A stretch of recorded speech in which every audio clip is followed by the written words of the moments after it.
जहाँ कहानियों में छिपा है ज्ञान, भक्ति और जीवन का सत्य। स्वागत है आपका हिंदी कथा सागर में। नमस्कार दोस्तों, आप देख रहे हैं हिंदी कथा सागर। यहाँ आपको मिलेंगी भक्ति कथाएं, महान साहित्य की कहानियाँ और प्रेरणादायक प्रसंग। तो वीडियो को लाइक करें और चैनल को सब्सक्राइब अवश्य करें। तो बिना देरी किए हुए कहानी में प्रवेश करते हैं।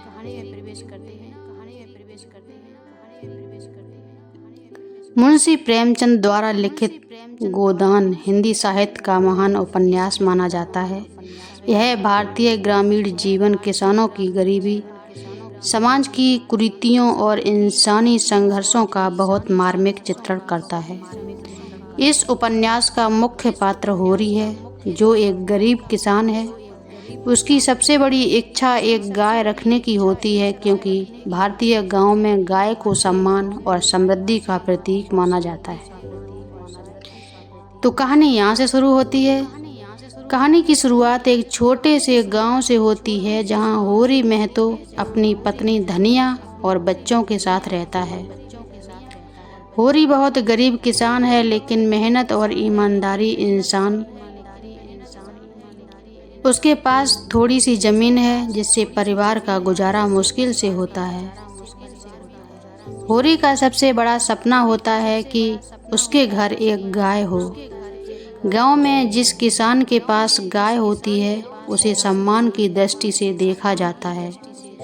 होरी सोचता है कि अगर उसके घर गाय आ जाए तो परिवार की प्रतिष्ठा बढ़ जाएगी और बच्चों को दूध भी मिलेगा।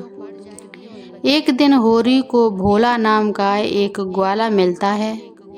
भोला अपनी गाय बेच रहा होता है। होरी बहुत खुश हो जाता है और उधार लेकर गाय खरीद लेता है। गाय घर आने पर पूरा घर खुश हो जाता है। धनिया बहुत प्रसन्न होती है, लेकिन यही खुशी आगे चलकर दुख का कारण बनती है। होरी के दो भाई हैं, हीरा और शोभा। हीरा को यह बात पसंद नहीं आती कि होरी के घर गाय आ गई। उसे लगता है कि होरी अब गांव का सबसे ज़्यादा सम्मान वाला आदमी बन जाएगा। ईर्ष्या और क्रोध में आकर हीरा गाय को जहर दे देता है। गाय मर जाती है। होरी का सपना टूट जाता है। गांव वाले पंचायत बुलाते हैं। होरी जानता है कि गाय को उसके भाई ने मारा है, लेकिन वह भाई की बदनामी नहीं चाहता, इसलिए सच छिपा लेता है। पंचायत होरी पर जुर्माना लगा देती है। गरीब होने के बावजूद होरी को पैसे देने पड़ते हैं। वह कर्ज में डूबता चला जाता है। यह घटना सिखाती या दिखाती है कि गरीब इंसान समाज के अन्याय से कैसे पीड़ित होता है।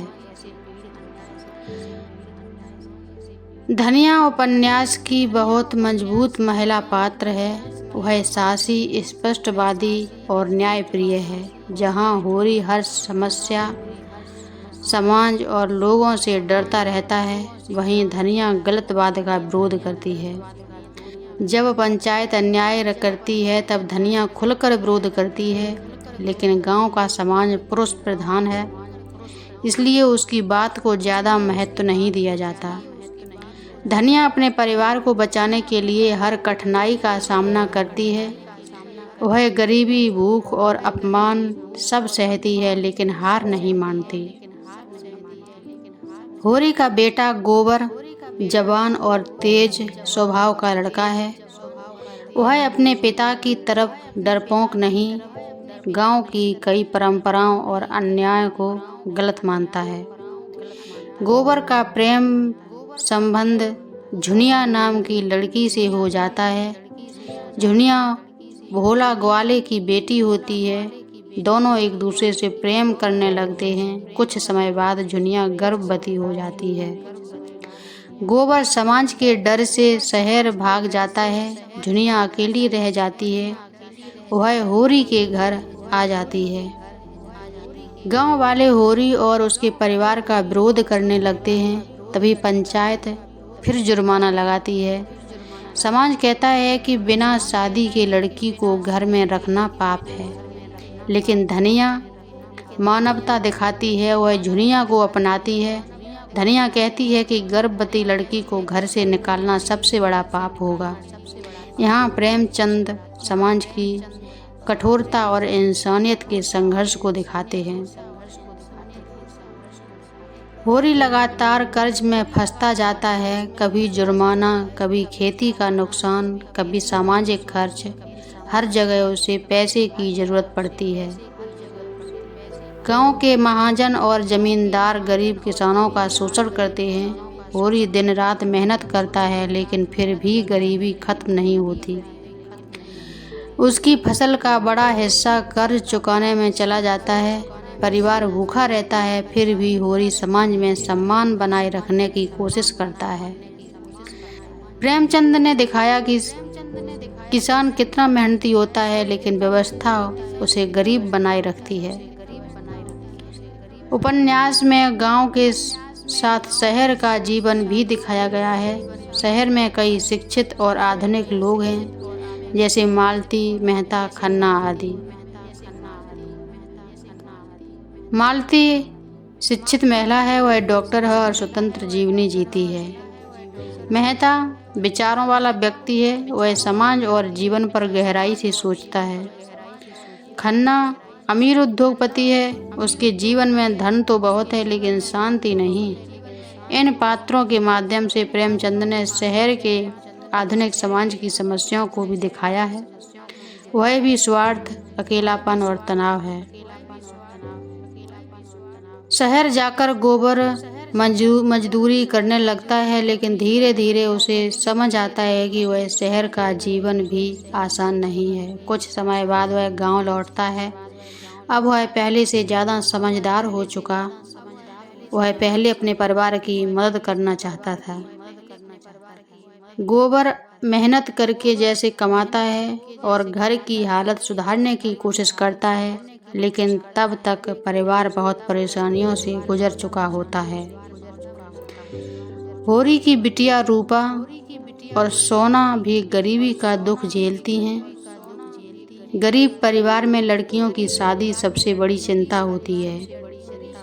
होरी अपनी बेटियों की शादी के लिए भी कर्ज लेता है। समाज में दहेज की प्रथा गरीबों के लिए अभिशाप बन जाती है।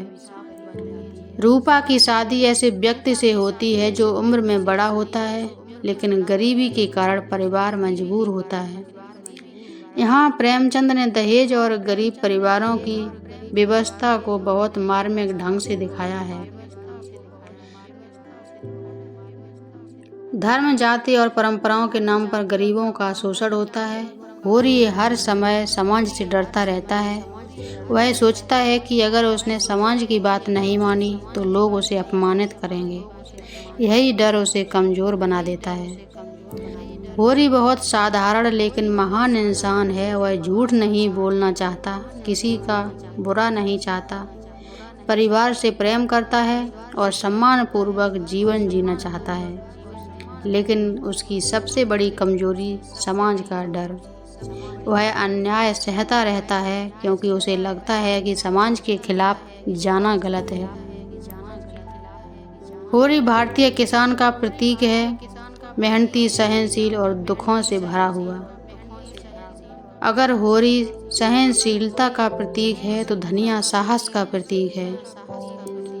कई बार समाज के सामने खड़ी हो जाती है। उसे गरीबी के साथ होने वाला अन्याय पसंद नहीं। धनिया परिवार को संभालती है, बच्चों की रक्षा करती है और कठिन परिस्थितियों में भी मजबूत बनी रहती है। उपन्यास में धनिया का चरित्र बहुत प्रभावशाली माना जाता है। समय के साथ होरी बूढ़ा और कमजोर हो जाता है। लगातार मेहनत और गरीबी के उसके शरीर को तोड़ दिया। फिर भी वह काम करता रहता है। उसे उम्मीद रहती है कि एक दिन सब ठीक हो जाएगा, लेकिन गरीबी उसका पीछा नहीं छोड़ती। एक दिन बहुत ज़्यादा मेहनत करने के कारण उसकी तबीयत बिगड़ जाती है। वह मृत्यु के करीब पहुंच जाता है। हिंदू परंपरा में माना जाता है कि मृत्यु से पहले गाय का दान करना शुभ होता है, इसे गोदान कहा जाता है। होरी की अंतिम इच्छा होती है कि वह गोदान कर सके, लेकिन उसके पास गाय तो दूर की बात पर पैसे तक नहीं थे। धनिया घर में बचा हुआ थोड़ा सा पैसा पंडित को देकर कहती है कि यही गोदान है। यह दृश्य बहुत भावुक है। पूरी जिंदगी गाय पाने का सपना देखने वाला होरी अंत में गोदान भी सही से नहीं कर पाता। अंततः होरी मर जाता है। उसकी मृत्यु केवल एक व्यक्ति की मृत्यु नहीं, बल्कि उस गरीब किसान की मृत्यु है जो पूरी जिंदगी मेहनत करता है लेकिन सुख नहीं पाता। प्रेमचंद ने दिखाया है कि भारतीय किसान समाज और व्यवस्था के बीच पिसता रहता है। गोदान केवल एक किसान की कहानी नहीं, यह पूरे भारतीय समाज का चित्र है। इस उपन्यास में कई महत्वपूर्ण संदेश दिए गए हैं। गरीबों का शोषण नहीं होना चाहिए, दहेज और सामाजिक कुरीतियाँ गलत हैं, इंसानियत सबसे बड़ा धर्म है, समाज की झूठी प्रतिष्ठा इंसान को कमज़ोर बना देती है, किसानों की स्थिति सुधारना जरूरी है।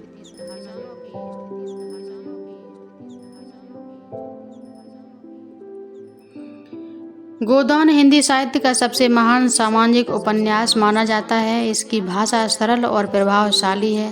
प्रेमचंद ने गांव की वास्तविक स्थिति को बहुत सच्चाई से प्रस्तुत किया है। आज भी यह उपन्यास उतना ही प्रासंगिक है, क्योंकि किसानों की समस्याएं आज भी पूरी तरह खत्म नहीं हुई।